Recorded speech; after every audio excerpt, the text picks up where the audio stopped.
दोस्तों, हम स्टार्ट कर रहे हैं हमारा अगला टॉपिक रिफ्रैक्शन ऑफ लाइट यानी कि प्रकाश का अपवर्तन। जब लाइट एक माध्यम से दूसरे माध्यम में जाती है यानी कि एक मीडियम से दूसरे मीडियम में जाती है तो वो अपने पथ से विचलित हो जाती है यानी कि डेविएट हो जाती है। उसे हम बोलते हैं प्रकाश का अपवर्तन यानी कि रिफ्रैक्शन ऑफ लाइट। देखिए, व्हेन अ लाइट रे is incident on the surface separating two media, the direction of the ray changes।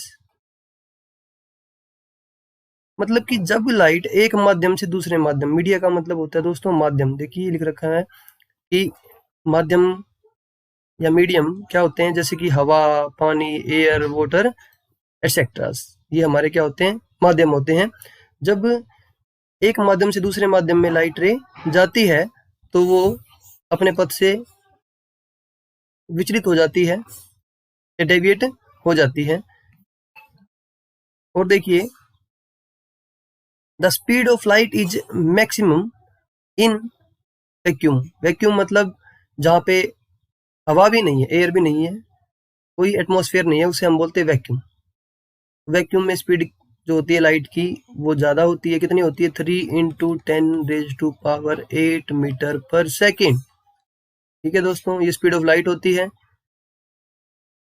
In any medium, कोई भी माध्यम होता है, light travel with less speed, तो कम स्पीड के साथ लाइट क्या करती है, ट्रैवल करती है। हम एयर के अंदर भी इतनी ही मान के चलते हैं कि जो एयर के अंदर भी स्पीड है लगभग लगभग इतनी ही है लाइट की। ठीक है दोस्तों, न्यूमेरिकल्स के लिए हम लगभग यही लेके चलेंगे, तो जो हमें वैल्यूज दी होगी। तो देखिए, समझते हैं इस फिनोमिना को कैसे कैसे होता है। ये रहा रिफ्रैक्शन। रिफ्रैक्शन का मतलब होता है अपवर्तन। तो आप डेली लाइफ में बहुत सारे फिनोमिनाज देखते हो, घटनाएं देखते हो। ठीक है, जैसे कि पेंसिल मुड़ी हुई दिखती है आपको, ये पेंसिल दिख रही है, ये मुड़ी हुई दिख रही है आपको। दूसरा क्या है, ये है प्रिज्म। तो प्रिज्म क्या करता है, 7 कलर्स को डिवाइड करता है। एक सिंगल व्हाइट लाइट आएगी, उसको कितने कलर में डिवाइड कर देगा, 7 कलर्स में डिवाइड कर देगा। तो ये भी प्रकाश का अपवर्तन है यानी कि रिफ्रैक्शन ऑफ लाइट है। ठीक है दोस्तों, तो एक कांच की स्लैब यानी ग्लास स्लैब, ये दिखा रखा है आपको, कांच की स्लैब से ये लाइट, ये है इसका अभिलंब, यानी कि हम परपेंडिकुलर या नॉर्मल बोलते हैं, अभिलंब बोलते हैं ये वाला। तो एक लाइट रे आ रही है, देखो ये येलो वाली दिख रही है हमें। तो ये जो लाइट है येलो या गोल्ड कलर में कहें हम इसे, तो जैसे ये आ रही है तो इसका पाथ देखिए यहाँ पे चेंज हो गया। पाथ क्या हो गया, चेंज हो गया, जब ये ग्लास के अंदर एंटर कर गई। और फिर जैसे ही ग्लास से बाहर निकली, यहाँ पे फर्स्ट मीडियम है और ग्लास के अंदर सेकंड माध्यम या मीडियम मानेंगे हम। जब फर्स्ट से सेकंड मीडियम में गई तो लाइट क्या हो गई, अपने पास से डेविएट हो गई, विचलित हो गई। और जब ये फिर दोबारा उसी माध्यम में गई तो हम देख रहे हैं कि ये फिर दोबारा उसी पाथ पर चल पड़ी, लेकिन यहाँ कुछ डेविएशन हुआ, कुछ पाथ का डेविएशन हुआ। ठीक है, तो उसके बारे में हम डिस्कस करेंगे आगे, कुछ फिनोमिनाज हैं उनके अंदर करेंगे हम। ठीक है, तो अब इसके कुछ रूल्स बने हुए हैं, कुछ रूल्स बने हुए रिफ्रैक्शन के, तो उनको भी देखते हैं। सबसे पहले तो आप ये देखिए कि जब लाइट एक माध्यम से दूसरे माध्यम में जाती है तो क्या होता है। यहाँ पे ये हमने माना, जो यहाँ दे रखा है ये पहला मीडियम या माध्यम है। ठीक है, ये वाला फर्स्ट है और ये वाला सेकंड है। और इस मीडियम को हमने ले रखा है रेयर। रेयर का मतलब होता है विरल माध्यम, विरल जहाँ पार्टिकल बहुत कम होंगे। और ये है सघन माध्यम, जैसे कि यहाँ सघन माध्यम ले रखा है, ये कांच हो सकता है, ग्लास हो सकता है, या फिर हम बात करें वाटर हो सकता है यानी कि पानी हो सकता है। ठीक है दोस्तों, तो ये रेयर मीडियम है और ये डेंसर मीडियम कहलाता है। कैसा मीडियम कहलाएगा, डेंसर। तो दो मीडियाज हैं, यहाँ से ये रे आ रही है इंसिडेंट रे, आपतित किरण, इंसिडेंट रे आ रही है, और ये है अभिलंब नॉर्मल। इंसिडेंट रे आई और ये यहाँ पे इसने एंगल बनाया आई, एंगल ऑफ इंसिडेंस बोलेंगे। जैसे ये दूसरे माध्यम में एंटर करेगी, देखिए ये अभिलंब है नीचे तक, ये यहाँ तक दिख रहा है, अभिलंब है, नॉर्मल है। तो ये नॉर्मल से क्या होगा, अब जैसे ही रेयर से डेंसर में जा रही है, यानी कि विरल माध्यम से सघन माध्यम में जा रही है, तो अभिलंब की तरफ मुड़ जाएगी। देखिए ये जानी तो सीधी थी ऐसे, ठीक है, ये सीधी जानी थी बिल्कुल, लेकिन कैसे मुड़ गई, इसका पाथ क्या हो गया, डेविएट हो गया। तो इसी को हम बोलते हैं रिफ्रैक्शन या फिर अपवर्तन। ठीक है दोस्तों, अब यहाँ कुछ हम जो टर्म्स की बात कर रहे थे और हम बात कर रहे थे कि लॉज होते हैं, तो उनके बारे में देखते हैं। यहाँ बनेगा दोस्तों angle I, angle of incidence, और यहाँ बनेगा एंगल ऑफ रिफ्लेक्शन, अपवर्तन कोण। क्या बोलते हैं इसको, अपवर्तन कोण। ठीक है, तो ये अपवर्तन कोण बन गया आपका। अब देखिए फर्स्ट लॉ क्या कहता है, जो पहला नियम है वो कहता है कि the incident ray, the reflected ray and the normal to the interface of two transparent media at the point of incidence all lie in the same plane। देखो ये होगी इंसिडेंट रे,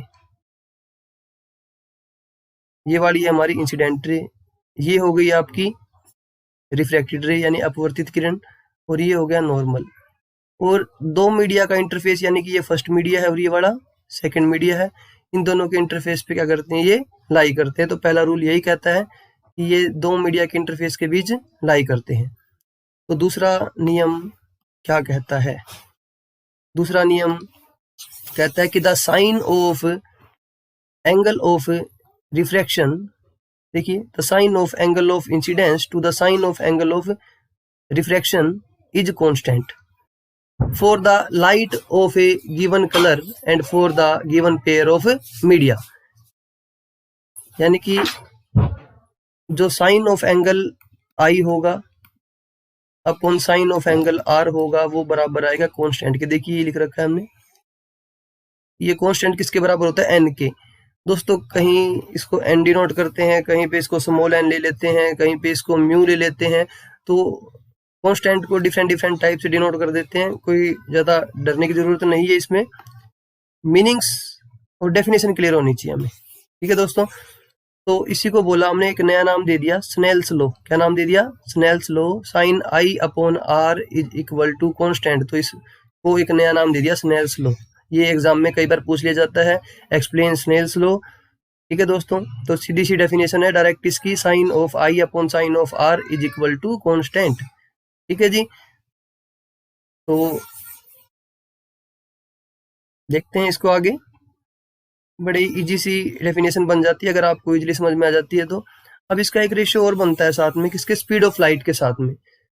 यहाँ पे हम एक टर्म एन यूज कर रहे हैं। एन का मतलब क्या होता है, एन का मतलब होता है रिफ्रैक्टिव इंडेक्स, यानी कि अपवर्तनांक।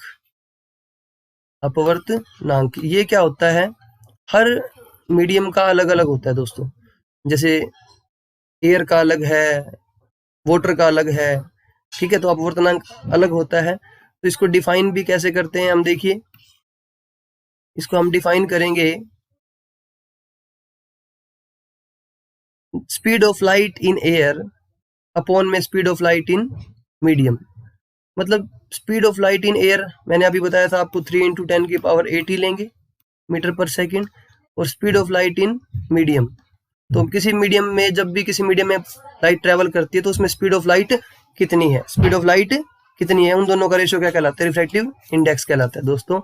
और नॉर्मली आप देखें तो कोई माध्यम ऑप्टिकली रेयर होता है, कोई ऑप्टिकली डेंसर होता है। मतलब जितने पार्टिकल पास हो जाएंगे तो वो ऑप्टिकली डेंसर भी होगा, और जितने पार्टिकल दूर दूर हो जाएंगे तो ऑप्टिकली रेयर हो जाएगा। जैसे तो जितने पार्टिकल दूर दूर होंगे तो लाइट इजीली ट्रेवल कर पाएगी, तो वो अभिलंब से दूर हट जाएगी, और जितने पार्टिकल पास होंगे तो लाइट की स्पीड होती है वो कम हो जाएगी।